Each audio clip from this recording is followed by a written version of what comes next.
Honnêtement, je les considère tous comme des fétichistes. C'est des gangaristes, c'est des malhonnêtes. Je suis prophète révélateur. Au dernier temps, il y aura beaucoup de choses qui vont basculer. Si tu entraînes les gens dans le péché, tu rendras les comptes au Seigneur. Honnêtement, je les considère tous comme des fétichistes. C'est des gangaristes, c'est des malhonnêtes. Voilà, il n'y a pas beaucoup de mots à dire. Je pense même que le chocolat de filles, leur traite, c'est encore même plus petit que ça. D'accord? Parce qu'il ne suffit pas seulement d'être mentaliste.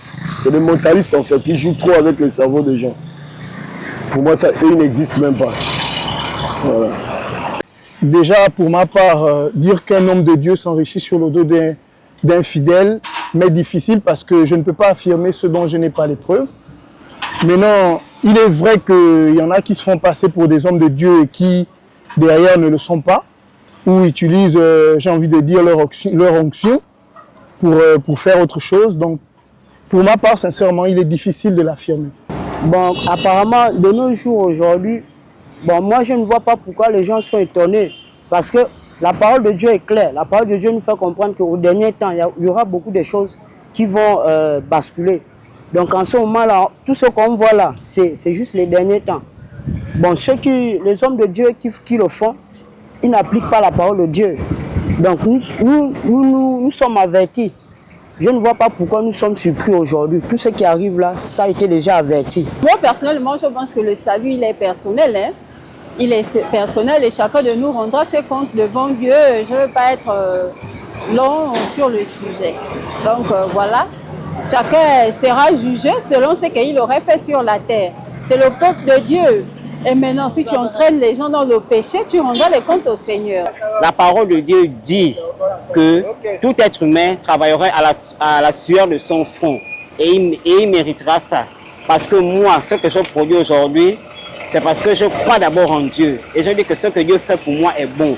Donc c'est condamnable et c'est pas bon. Même la loi gabonaise condamne ces personnes qui le font. Donc le conseil que je peux dire aujourd'hui à ces personnes, c'est d'arrêter d'utiliser la parole de Dieu pour faire du profil.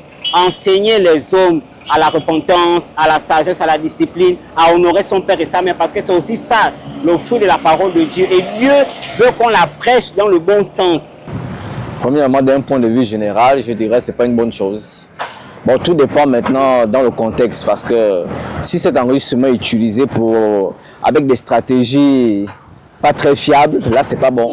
Mais ce sont les fidèles eux-mêmes par rapport à la parole de Dieu qui donnent par leur simple vouloir des offrandes et autres.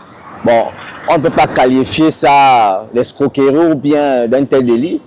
Bon, puis, vu un peu la situation qui se passe dans le pays, bon, on a vu à maintes reprises plusieurs personnes se plaindre, les médias aussi, et on constate que non, ça prend de plus en plus de l'ampleur. Pour moi, je peux dire que ce ne sont pas des hommes de Dieu, hein, parce qu'un homme de Dieu ne peut pas s'enrichir sur le dos des fidèles.